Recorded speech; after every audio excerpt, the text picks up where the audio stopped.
Hello, everyone, and welcome to another episode of Raise the Vibe with Liz. I'm your host, Liz Peterson, and today from Vashon Island, I have Eva Papp with me. She is the owner of the School of Dae Nova, and we're going to be discussing that today. I'm very excited. Eva's 20 years as a psychotherapist helping clients achieve their goals has taught her what's needed, what works, and how to tailor it so it works for you. Eva, welcome to the show. Thank you, Liz. Thank you so much for joining me today. I'm really looking forward to this conversation about empowering women. Great. Let's do it. Yeah, let's do it. So why don't you start by sharing a little bit about yourself and what you experienced and your journey up until now? Well, I have been a psychotherapist for the past 20 years. And a lot of what I learned in terms of working with individuals, I carry forward into the school that I'll be launching in January. So it's really about working with a diverse group of individuals, men, women, children, families, couple, the whole gamut, as well as a lifetime interest in human nature and what really contributes to individuals succeeding in life and living happy lives, and really parlaying traditional wisdoms into the work that I do. Great. Can you describe a little bit about that? How do you bring other cultures into what you do and your exploration of human nature, your curiosity around that? Can you talk a little bit more about that? Yeah, well, there are kind of concentric rings to that. So first, it's having this mindset, even as one approaches the field of psychotherapy, of, hey, this tradition has come up within a very Euro-Western minded orientation. So to blow that apart and really look at what other cultures have said, not just now, but historically, about mental health and healing. And while I was doing my graduate work, I took some time and I did an independent study in field research in Siberia. And I was looking at two things. Psychology, contextualized, meaning, how do we address some of the concerns about mental health from a perspective that is rooted in other realities, not just how we configure mental health and mental functioning in Western society. So I was looking at that, and also I was looking at shamanism. A lot of the early cultures were shamanic. And is there still relevance for shamanic thinking in the application of healing, and in particularly mental health healing today and here in the United States? So those are the two things I was thinking about. So that is the sort of the biggest, broadest, deepest kind of holding that's other cultured, a lens of other culturedness. And then, of course, when I was doing my graduate work, I did all these different special one-offs on working with different cultures that one would run into in America. So, and then I did my internship at Asian Counseling and Referral, which is this big organization in downtown Seattle that focuses on working with the different Asian cultures. So everything that I've done is really tried to look at psychology through the lens of other cultures. And how have you taken those wisdom teaches in the shamanic, realms and kind of brought them into your practice? I'm curious. Well, there are many ways to approach that question.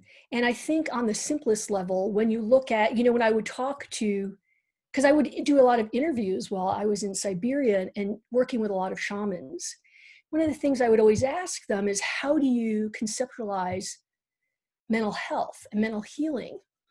And they always talked about not just an individual's relationship to themselves, but an individual's relationship to their relationships in their life, to not just the relationships in their life that were happening now, but their ancestors. Not only relationship to the ancestors, but a relationship to the land, the spirit of the land, right? So the context and the elements that were involved in mental health or mental illness were really broad. And so, when I started my practice, my scope and my intake and the way I approached individuals was always from the largest container that I could. So the questions were always about lifestyle, what are you eating? How are your relationships?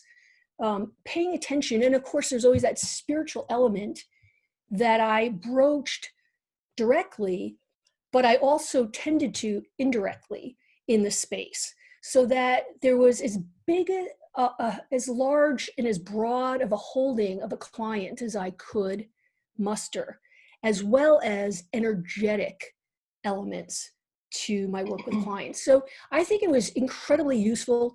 I mean, I'm not the kind of psychotherapist, and there are some people who are of this ilk that, people come in, they do cleansing, they do rattles, they do all kinds of things. And my calling, or I always felt my calling, was always to serve every person, not a person that was in a particular paradigm. Mm-hmm. And so while I tended to all these elements, I never brought them forward and had them be the main feature through which people entered work with me. Right.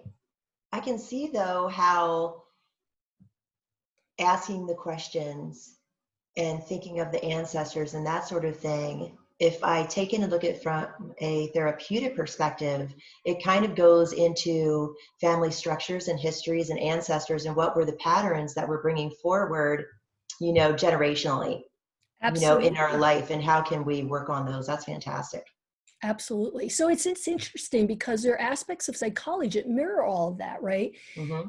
That we understand that well-being is not just located in the individual. There's context, people context, cultural context, And so this was about deepening all of that and understanding it through different lenses. So I think it made a huge contribution to my work and, hopefully to the helping others. That's beautiful. That's great. I love how that has, kind of come together for you in such a nice way. So let's talk about female power and Dae Nova. So what is Dae Nova? How did it come about? And even how did you come up with that name? Okay. So I'll just start with, what's Dae Nova? And it goes back to, really, Liz, this idea that I had about sharing what I know to help women come into their personal power, their personal authority, their authenticity, have a crystal clear, self-directed voice. And, some of these concepts are really not well fleshed out in our culture because, we could talk about them, but the understanding behind them tends to be very superficial because we have not been encouraged as women, typically, to stand in those power places.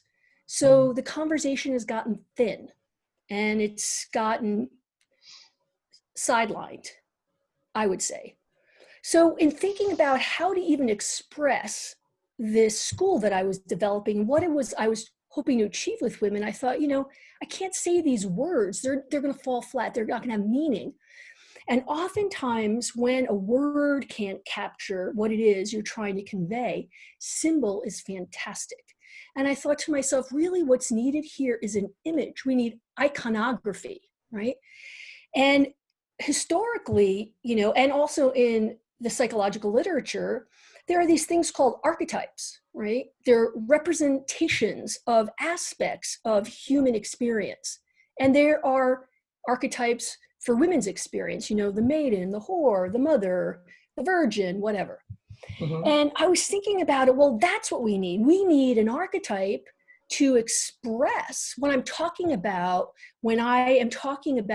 a woman who lives life on her own terms, fueled by her own power and authority. And as I was casting about, I started reading all this literature on archetypes. And really the closest thing is the great goddess. But the problem is the great goddess is not so active in the cultural imagination as as it exists today. I mean, people know about the great goddess, but who's a great goddess, right? Mm-hmm. And then, or maybe you'll see some really old depictions, or it doesn't have a modern expression. So I thought, okay, we need a modern archetype to address this issue of women's power. And so I started to think about what that would look like expressed. And I tapped a incredibly talented illustrator who happens to be, a friend of mine from back in the day when our kids went to school together. And she's really brilliant. And we worked on this for like, I think it's 8 months before we finished the Dae Nova women. And we started with energy, and I started sending her pictures of what the energy was that these women embodied. And so we just started with energy when we were synced in on the energy, and then what does it look like, and what does she look like? And then what does she wear? Well, it was very clear to me she wore like a Fortnite, skin, right? Because that's what's happening. Yes. But design, so there's magical symbols on there, right? There's the that speak to women's power, right? Symbol of life. Anyway, so we designed these suits, and then we designed the features, and I mean, everything we just worked on. So Dae Nova is actually now a group of 3 women, and it's really any woman who stands in her power and authority. The iconography are these 3 women. And they represent, and I wish I had an image I could show you right now, like, boop, this is what they look like. Actually, if you go to my website, I have a picture of them there. But anyway, evapapp.com, if you want to find it. They express what it is to stand in your power. And the name Dae Nova, it took a minute to get to that.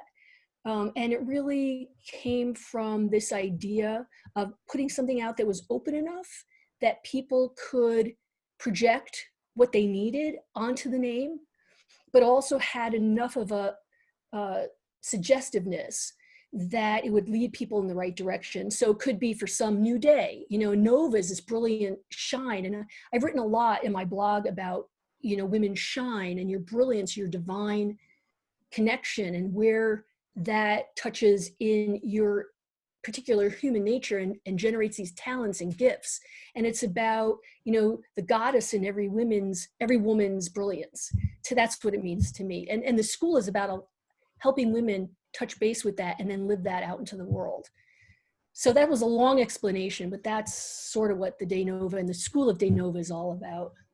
Wonderful. I'm really excited that you're getting this going. I think this is a very important area that really needs to be worked with women.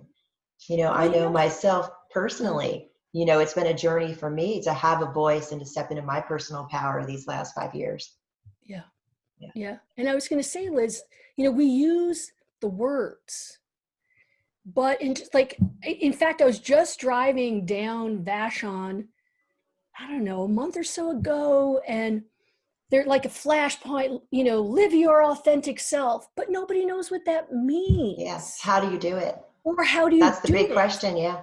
Right. And so the thing is, I thought, it is time. It is time for us to step back and relearn what has been forgotten, because power is a natural expression for every human being, right? Every woman has a powerful expression.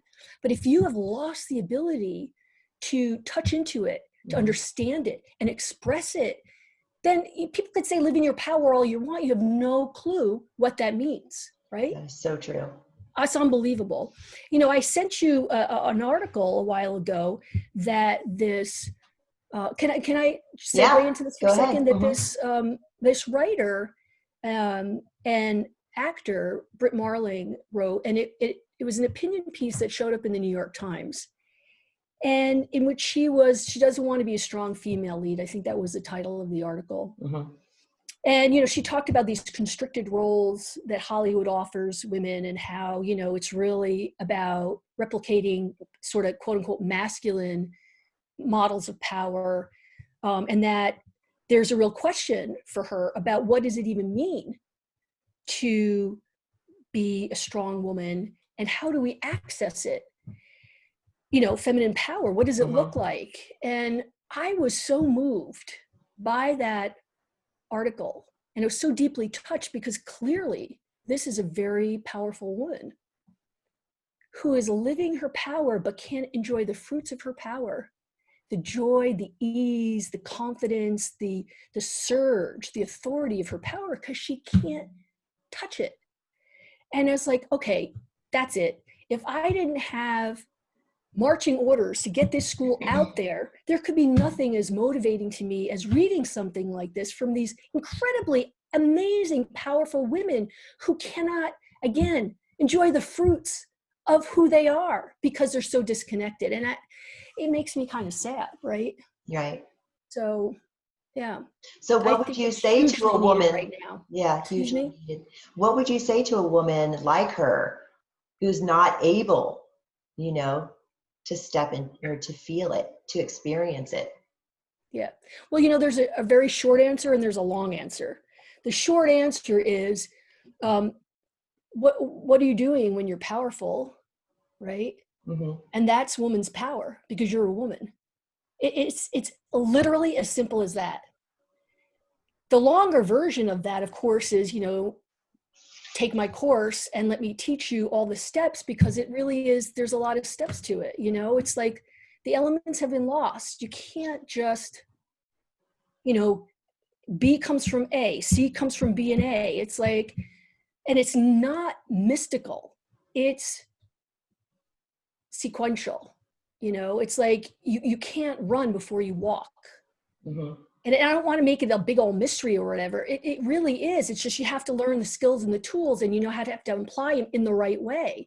And then once Right. you do, it's like it's obvious. I mean, just as obvious as like, well, you're a woman. When you're in power, there's woman's power. That simple. You can't really experience it until you get it, right? So there's some learning that's involved, some little gaps. Yeah. Mm-hmm. From what you're saying, it really feels like we need to embody it, to first recognize when we're experiencing it, remember what that feels like, and then try to feel it again. It's almost like Well, you're teaching very quick. ourselves, our Yeah. psyche, and our bodies how to feel it, embody and express it, possibly. Yeah, I was going to say, Liz, you're very quick, because that is one of the exercises we do. I teach this whole thing called body anchoring, and it's about locating the experience physically, sensually, and then emotionally and all the other pieces. And then Nice. once you actually work with it enough, so it's anchored in the body, then it becomes an incredible resource in moments when you need to call upon it. I mean, I do that all the time in my work. I've been working on this course. It really is like a book. It's 120 pages already. And there are times in the beginning of the writing where it was really quite overwhelming. It's like, how do I take all of this and put it into this, and put it in a way where it's accessible, right, to people who don't necessarily have all of the background to absorb some of this material. Mm-hmm. So I felt really overwhelmed by it at many points.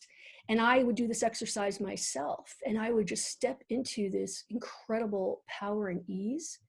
And then I'd pick up my writing and it would just flow, because I was referencing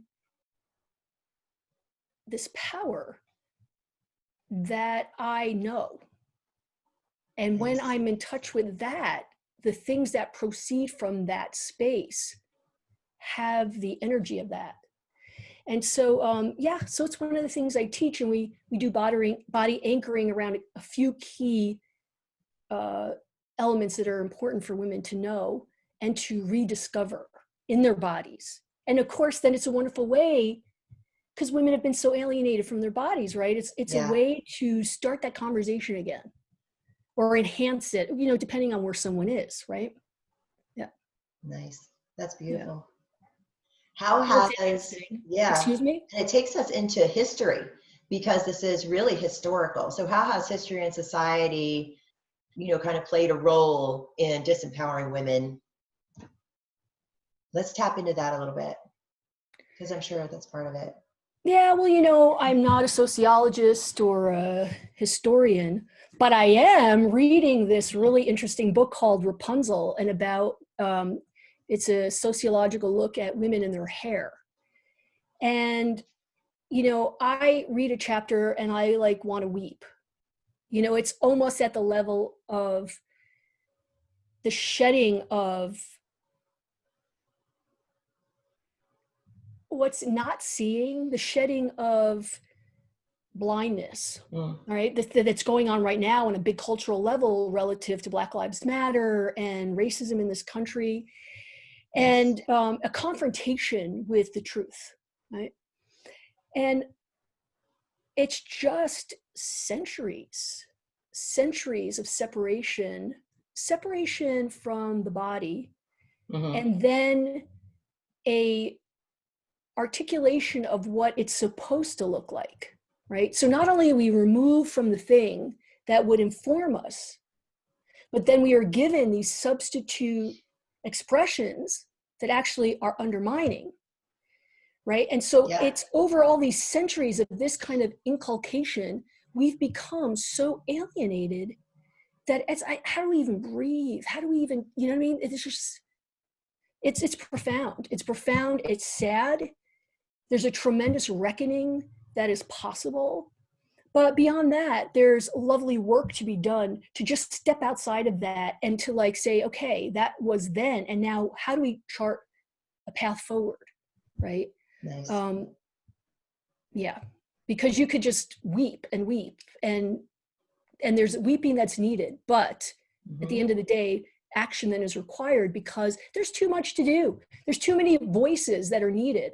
Women of color, men, everybody, and we've got to move into action, but we can't move into action until we understand. And that's what the school is about. It's like, let's get it on so that we can go do what we need to do to make the transformation that needs to happen. Yeah. So true. Yeah. How do you guide women to their personal power? And what do you offer a woman that has not stepped into her voice yet? Well, I've been developing this course, I did this 6-week in-person training for one little segment of it here on Vashon at the Vashon Center for the Arts. And they were tremendously generous. They're very supportive of the community. They gave me the space for free. And we did it as a fundraiser for the Dove Project, which is a domestic violence program here on Vashon Island. Right on. Yeah, it was great. And one of the things, and I did it because, when you're writing and you're putting material together, you can get really in your head. And you really want it to have traction in real time. So I'm like, okay, let me take some of this new material I'm putting together and let me bring it out into the community and see, what happens. So I did 6 weeks, 6 in-person trainings, and I covered one section of some of the material. And it became very clear to me early on that people come in with very different amounts of information. So the way I think about it is like, when you go to 3rd grade, across the board, everybody typically has been exposed generally to the material of 2nd grade. So there's some familiarity with 2nd grade. You go to 3rd grade, the teacher knows kind of where everybody's at within some variance, right? But there's no course on women stepping into their power, right? There are elements of it, and there are elements everywhere. Like, you can like get on Instagram, where I'm spending a lot of time these days to try to understand that platform. And you learn about this, or you can learn about this, and it's this piecemeal, and it's great. But because it's not cohesive, right? People then show up like to my class and they have little bits of data points here and there. Maybe they got some really great stuff from the family, but other chunks were missing. Some people didn't get anything. Some people really got pushed down. So people show up to a training like this all over the board in terms of what they know and where they're at, right? So it's not even just what you know. It's like, where are you in your life, right? What's possible for you at this time? So it became clear to me that there really were 2 cohorts in my class. Those who are just learning the majority of the skills and needed time to understand and integrate them, playing around the concept. And then there was this other cohort of women who, were really out there doing their thing and had a lot of the things buttoned down, but were missing chunks of it. Maybe they were missing this piece here, missing that piece there. But everything in the course is so foundational that if you're missing a piece, even if it's one piece, it could be substantially in your way for moving forward because it's an essential piece, right? So, it's almost like you can't see the color blue, right? So you go out in the world and everything gets distorted because there's that piece that's missing, right? And you put back the blue and then all of a sudden you can really see white. You can really see all the other colors, right? In a different way. So then there was this cohort of women who needed really to figure out, well, like, what am I missing? And then integrate that piece and then be brought higher. Because this course is fundamental. You've got to have these basic skills. You've got to have this understanding of how to take action and make it meaningful in your own life. You got to know how to do that, right? But once you do, then there's all this room to play, right? Because we could go really high with these conversations. So this is, it's basic and it's hugely expandable. So the second cohort is about, okay, let me find my missing pieces. Let me start to move them in a better direction. And then let me get higher, right? So the challenge for this other cohort is different. It's not about integrating the contents. It's about applying them, expressing them out in the world. What happens, right? It's about now living it. So first of all, it's identifying where someone is, and then applying the same skills of support and responsive engagement. And then the next step, like if you're a fast mover, you need fast motion to keep going at your peak performance. If you're slow integrator, you need things in bite-sized smaller chunks to go at your optimum pace. So It's about good teaching at that point. It's about meeting people where they are. So, and I think that the course design allows for a lot of that because it's self-directed. You choose where you want to be. Yeah. Right. So that woman that comes to you with no voice, how do you start with her? Her starting point is no voice. So what are your steps to try to empower her and learn who she is? Well, and this goes back to all those years of therapy. People will come in with the exact same diagnosis. They're depressed. But why are they depressed? For some people, it's because they suffered a death in the family. For other people, it's because of historical abuse. For somebody, they lost all their money in something or other. So you have to locate why does this woman have no voice? What's going on there? And of course, as we work through the course, all the pieces of it start to come forward, right? So why is it? Then you know what it is. Then you know how to work, right? So it's not a one size fits all. The skill set you need to have is a one size fits all. But where women are relative to that skill set has a lot to do with who they are as people. And that, is individual. So I would first know who that person is, understand where she's coming from, and then we would talk. I mean, the exercise I would say, but what would come out, and then our engagement around that would be specific to who she is. And then I would move her forward based on what it is that she was presenting with. Does that make sense? Yes. Yeah. Can you walk us through your program so we have an idea of what it is and what we would experience? Well, just generally, it's 12 weeks. So it's a 3-month online program. And I like to call it not just sort of an educational arc, a cohesive arc that builds on itself, but also an incubator.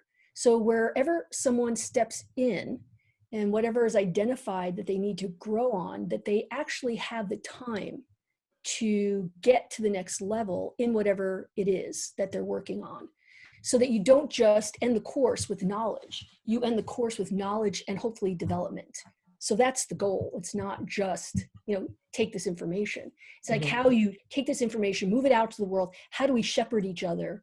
So then by the time 3 months is over, you're feeling strong and you know what it is that you maybe need to keep working on.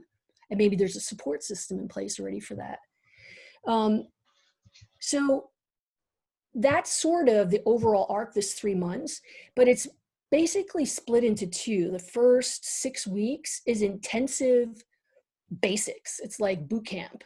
And we go through the 6 weeks is about how to build right action. And right action really means, how is it that I take any action in my life, regardless of what the circumstances are, so that action not only is successful, but at the same time is affirming my power and authority and authenticity, and at the same time is expanding what I call the follow-on attributes, the attributes of ease, purpose, vitality, joy, confidence, right?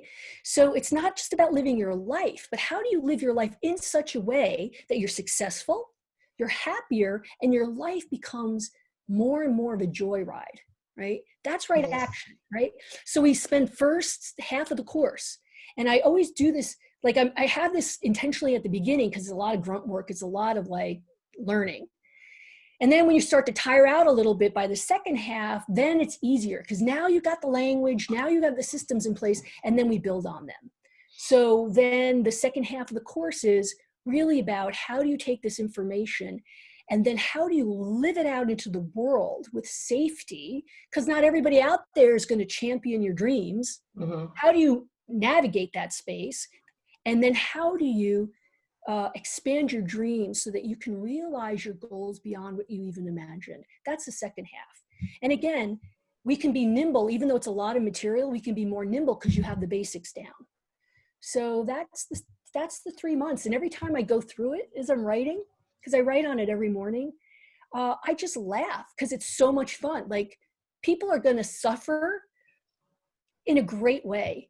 Suffer their way through, I always just say to my clients when they would come in, you're going to suffer. Either you're going to suffer the way you're suffering now, or you're going to suffer and it's going to lead you to this place of freedom, liberation, joy.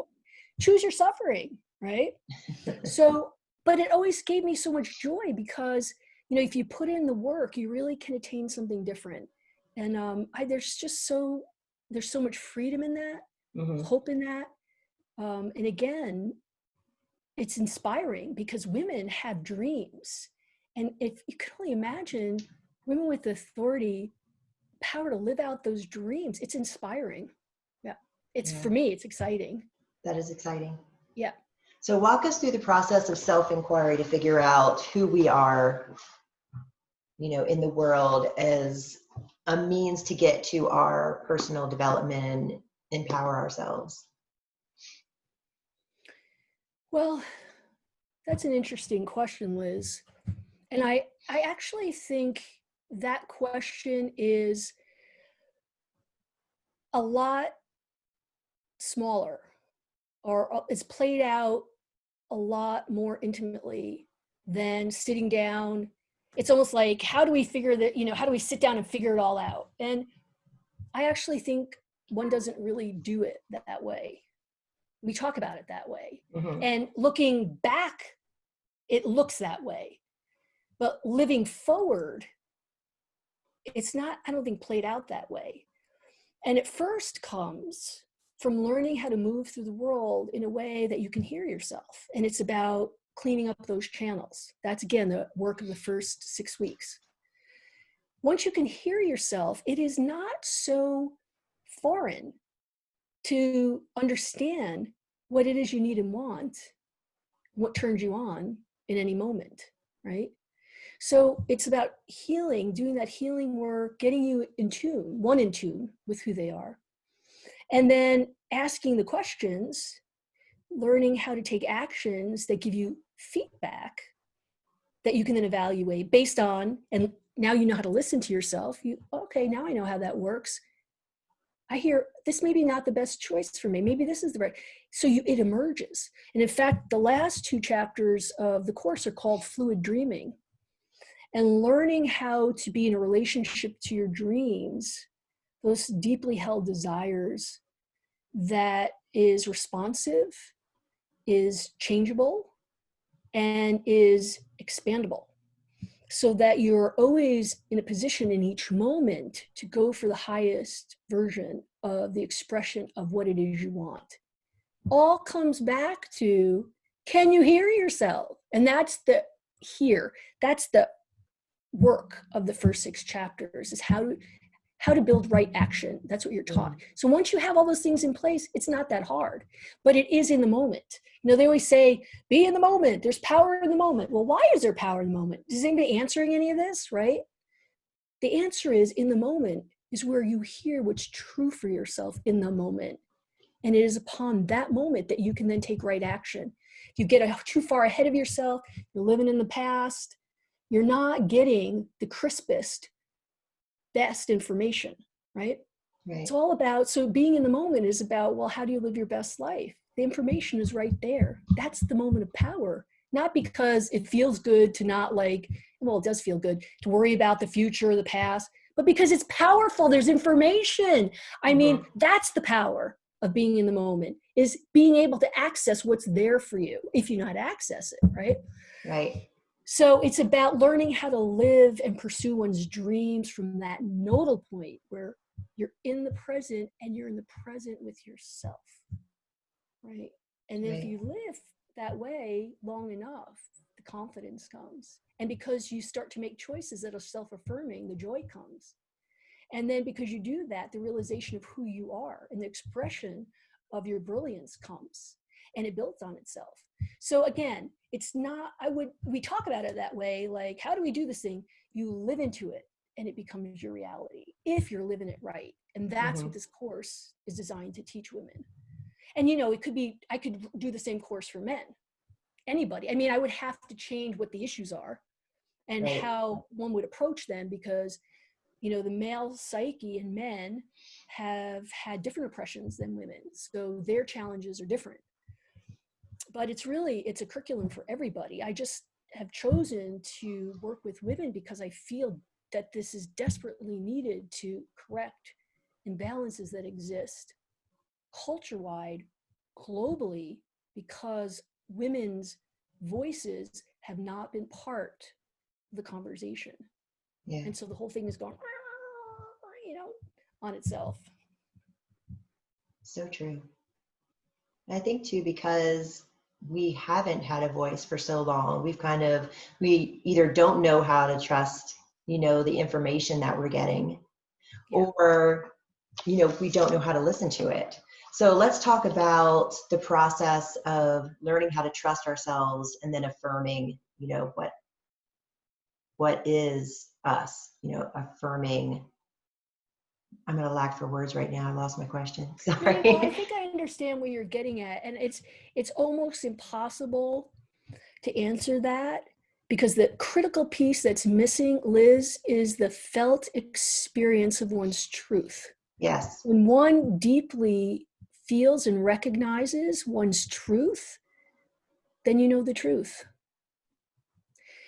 Until one has that experience, then it's always like, well, was that right? Or did I really hear that right? Or could I be wrong? So, but you can't have that experience until you develop that experience. And you develop that experience by living into that experience, because you set yourself up to have that experience. You see what I'm saying? Yeah. So it's almost like the missing piece is the experience. And, going back to brain science, I was a very brain science psychotherapist. It's experience that literally changes the brain. It's not information. So, we're so information hungry and we're fed all this information, but it's information is not going to transform. It's the experience. So it's the lived information. And that's why the course is 3 months in an incubator. Even though it's going to exhaust everybody, it's going to be also great because you have to live it. And there's time to live it, so you can feel it. And then once you get it, then you don't have to discuss it with anybody because you know it. As long as you're looking outside for affirmation, it means already that you don't still know it, which is fine. But that's just information about where then the attention needs to go and the work needs to go. Does that make sense? Yeah. Yeah, so that's a tricky question to answer. Mm-hmm. And I'm assuming after, that would help us to access our personal authority. Yeah. So how about we talk a little bit about that? How do we access that personal authority and get it functioning in our lives? Well, again, and unfortunately, it's the same script. Once you know what your personal authority feels like, then in the moment, being present in the moment, you see how it shows up and what it tells you to do. So again, there's no how to, one cannot get in front of the experience. One has to have the experience and has to know how to keep moving towards the experience, because, the experience refines itself. One might start and like, oh, that was a mess, but then you get data and it gives you a better direction to go. And then you get more, and then something begins to emerge. Like I had this Qigong teacher. I practiced this shamanic Qigong for many years. And we would be standing in the fields early in the morning, holding these poses and concentrating on our third eye. And he'd be like, look for the red ball of energy in your third eye. And I'm like standing there, right, forever. And I'm looking internally, and all I'm seeing is this field of black. And the focus. And I'm like, this is ridiculous, And I remember the day where I'm standing there, and all of a sudden I saw this ghosting of red. And then, of course, with more practice, that became much clearer, and I began to understand. But before I had the experience, I had no idea. I had to trust him, right? You trust your teachers. You're being picked, trustworthy teachers, then you got to trust them. I'm sitting there in a field of black. It's like that. So the thing is, the more we become aware of what's there, we were given the breadcrumbs to follow, it will lead us to the authentic experience. And once you have an authentic experience, in this case of one's personal authority, then you know what it is. And then it becomes a guide that you can then follow. So the beautiful thing about learning anything is that it builds on itself. And the further you go, and I even talk about this in fluid dreaming, you have to be fluid, because as you continue to grow and develop, the dreams that you have today will be moot, and there'll be even more glorious dreams ahead of you. So you have to be in that flow, because a growth mindset, as they call it, but I would say a growth way of living in the world necessitates that we're open to change, because we are changing, and then we can follow those breadcrumbs into something that's even better. So once you have the experience, that then becomes a ledge to stand on that will then propel you even further. So, without these experiential pieces, these questions are great, but I think without the experiential piece, it's hard to really wrap up the conversation. Yeah. Does that make sense? Yeah, it does. You mentioned fluid dreaming. Can you explain that a little bit more? Well, fluid means not static. So a lot of us say, okay, I'm going to open a new business. That's my dream. And it's going to look like this. And it's important, like, put down, like, what is it that you want, right? And to become granular even in what you visualize and see, it helps you pull out what it is that you want and get really clear about it. But the thing is, as soon as you do that, then it can become an anchor and take you off course, because maybe something better is going to emerge, something that has the elements, and your understanding at that time made you think, oh, this is what it looks like. But in truth, it looks like that. And that's a higher expression of the same elements that matter to you. And so it's learning how to set a goal, but then be fluid in that, and what allows one to be fluid in that. So it's about responsiveness, because as one sets out, there's this Pilgrim's Progress that's in the Christian tradition, this book of this pilgrim that goes off on life. And the Via Dae Nova is a little bit like that. The Via Dae Nova is what I call the course, and it's the way of the Dae Nova. And the way of the Dae Nova is all about staying open to uncertainty and possibility, and to what is not yet known. And it takes tremendous courage to be on that path, but that is the truest path to reaching the highest expression of one's dreams, which means always being willing to surrender what one thinks one knows, to first see, being open enough to see the new, and then the courage to go for it, because it's outside of what you even imagined for ourselves, right? That's fluid dreaming in a nutshell. Yeah. Oh, I like it. It's really, for me as an intuitive healer, in my language would say tapping into your intuition, having the ability to follow your intuition, hear it, follow it, and then allow it.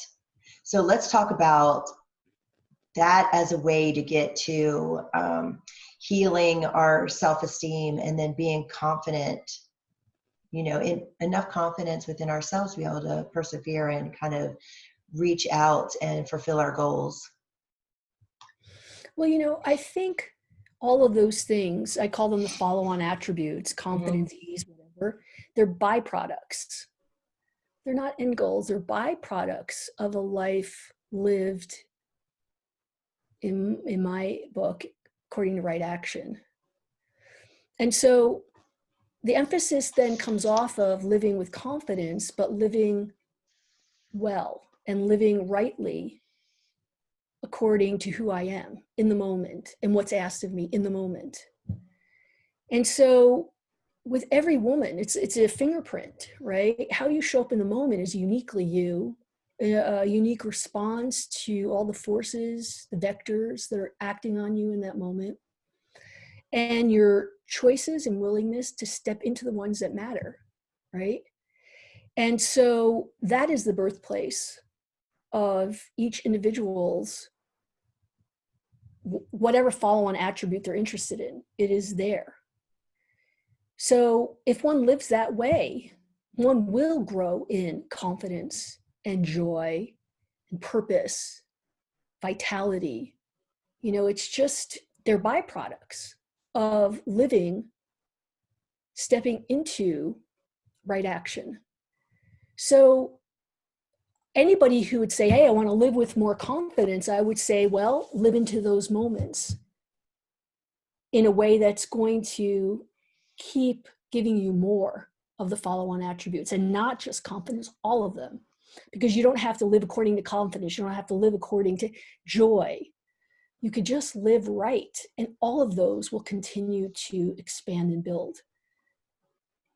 It's like a secret sauce, and it's so freaking simple, right? It's just about living each moment, because we all know when we're in the moment, we know if we can hear, and again, some people's channels need to be cleaned out and supported and whatever, but we know, right? Or we can feel, or we have an intimation of what is the right thing, right? And so it's like making those choices in the moment results in that life that looks like that. So it's nothing more, nothing less. I mean, it's super simple. But I think the reason why the teaching is so important, because we all have challenge of acting on what we know, but it's just to have the knowledge. Once you have the knowledge, then it's just choice. But many of us are really floundering from lack of the knowledge, right? And how it all comes together. Yeah. Agree. Yeah, and after we have all those skills and concepts, how does that affect our life following? Our relationship in our lives. I'm sorry, how does it affect the what? How does, the skills and concepts learned in your program affect our lives and our relationships? Well, when you think about it, right action's purpose is to build confidence and joy, purpose, meaning, vitality. And relationships that don't fit that model are going to fall away or change. So as women step into who they are and the powerful expression of who they are, other things won't be that interesting, right? Because they don't fit anymore. So, it's hard to predict these things, but there's usually a truing across the board of one's life when one comes into alignment with their internal brilliance and the authority and power to live that. Things change. So I would imagine that would be so. But and I just want to say this piece, because I really feel this also strongly. people choose to live lives that are not as vital in some areas as in others. And that's okay too.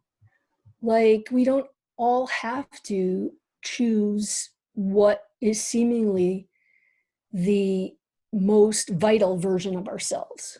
There's a lot of joy and there's a lot of value and benefit in that. But the beauty of people is that we each get to make our own choice. And that becomes the standard for yourself. And then you get to reevaluate that and decide, well, now I want to do it differently. But there's nothing wrong with people choosing less. Or I don't even want to say less, choosing other than what the memes are about what it should all look like. I love that, choosing other. In fact, that's the beauty of it. And that's the pain that we're all taught it's supposed to be this way or look this way, or this is what success looks like. No, you get to determine that for yourself. And I believe that deeply. And I think the more we honor that, the sooner and with more ease and with more joy, women will find their way to their happiest self. Yeah. Nice. On your website, evapapp.com, you talk about the shift. Could you explain what you mean by that? Yeah, it's just also very simply that once you start living through right action, things change. And that they just change organically. It's not like, you got to do the work, but the work is around action. All these shifts just happen. In fact, with my clients, like I might be working on boundaries with somebody and they would come in one day and they say, you know what, we're working on this thing in my relationship, but oh my God, this whole other thing is changing in my work life, totally unrelated to what the focus was. But because the skills were learned in this context, once you understand the foundational skills, they apply across the board. So it's not unusual for people who even have a particular agenda in mind to then start realizing gains in other areas, because all of these things are so intimately connected, right? And it's a different way of thinking and being, right? It's a shift. Mm-hmm. So all of a sudden, then you show up differently in these other domains, and that has a huge impact on one's life. Wonderful. And what could somebody who takes your class expect? In terms of course? The process, what they should expect to gain from it, what they can walk away with. It's 12 weeks. Every week there's a new lesson. The lessons they build on each other. Because it's online learning, I do a lot of sort of circularity so that lessons are learned and relearned in different contexts so it's like you not learn this, then you never think about it again. Everything is built on. So in chapter 12, you're leaning on stuff you learned in chapter 1. So by the time 12 weeks go by, you're going to be really good at chapter 1 skills. Mm-hmm. So there's a lot of ways that I've paid attention to building out this experience so that one can experience transformation and growth if one commits to doing the work of it. And there's work involved. But, there's weekly, like every week you get maybe 10 pages worth of material, 6 to 10, mostly 10, sometimes 14. I try to really vary it. And then I'm going to be, a terrible reading voice. I'm working on that. I'm going to just read it so people download it and listen to it. So, because it's great to hear things multiple times. Mm-hmm. Then there's weekly homework. So the way one engages with the homework really depends on where one is. And so the first 2 weeks, because I want to do it, I want people to have a real taste of it. So the first 2 weeks, if you decide in the first 2 weeks it's not for you, I give people full refund. And, the gift of all the things that they'll learn in those 2 weeks, which is a lot. And then at third week, the group splits. So then I ask people to choose a cohort. And then we have, starting in the third week, we have weekly And I'm actually thinking, because, it's in development now, I'm thinking the first 2 weeks, I'm going to do like 3 nights a week. People could phone in and we could chat, get people grounded and start in the right direction to get a real good experience of me.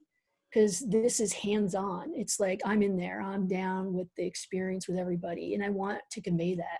And then by the 3rd week, anybody who's like, okay, maybe next time, another time, whatever, we split into 2 cohorts. And then I have calls each week with each cohort.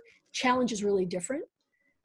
I'm looking for my students who have exposure to the material to take it higher, to express it in different ways, and also then to drop down and do, if they come across a piece that's new for them, to drop into the other class maybe that week and learn that material and have a chance to work with people who are at that same level as them in terms of understanding material. It's all fluid. You can take all of it, some of it. So anyway, and so then I start building in these little motivator things after that to keep people going, to get more exposure. So I'm on the forum every day. People, it's a learning platform. So people have any questions, I'm there every day answering questions, engaging. And then that once a week call, it's really, I call it study hall. And so, people will be split into groups, and then we'll work in small groups together at their level, working on the homework, so that I want to make sure that as people move from class to class, they've really integrated the material and are living it. And so that just goes on for 12 weeks. And I'm playing around with doing a little secret Facebook group at the end. So, because I just feel like people are going to get out and be like, okay, let's keep going. But I don't know, we'll see. Mm-hmm. So it's good. This will be my first cohort in January. Your first ones are the ones that you love the most because you're all new in it together. It's sweet. And I'm going to learn a lot about what people need. I mean, I've just put in so much stuff, but it might be that people don't need that much of that and they want more of this, but we'll see. So, and the way I'm also doing it is that for 2 years, people could take the course again at 90% off. I don't do, one of those lifetime free things. I think it just encourages people not to commit and do it. Mm-hmm. But, if people like halfway through need to drop out, they can take the class again in the next 2 years, at 90% off. So there's everything I'm doing, I'm designing to keep people in the class and supporting each other and moving forward. Because, online teaching, there's challenges to that process. Yeah. Although I think it's amazing because anyone in the world or, far-flung places can have access to information. So it's not regional or local. Yeah. Yeah, it's really nice now. Did I answer your question on that? Sure. Yeah. On Twitter, Facebook, and Instagram, your handle is Eva Papp X. So explain to everybody, it was fun when we were talking last week, what the X stood for. For me, X is the unknown quantity, and just this ongoing acknowledgement that we know some things, but everything else is unknown. So much is unknown. And that for some can feel scary, but it is actually the vehicle of tremendous power and excitement and possibility. And so attaching it there keeps me mindful of that I'm also a steward. I don't know anything beyond what I know or what I think I know. And I'm willing to teach that and share that so that women can take it higher and farther and blow it out of the water. So it's about sitting in front of uncertainty and the unknown and having a good relationship with it. Nice. And what's the one thing you would like to leave our listeners with this morning?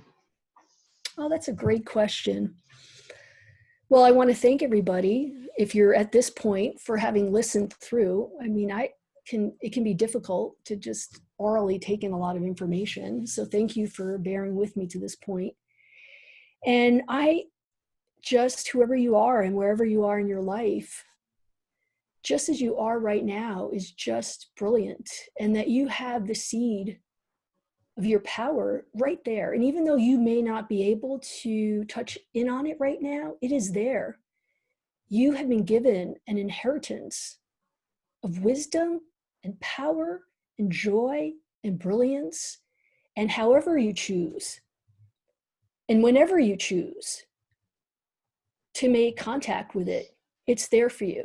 So you have riches at your disposal. And just a reminder of that. Nice. And how can people reach you, Eva? Oh, my website, there's a contact page on my website.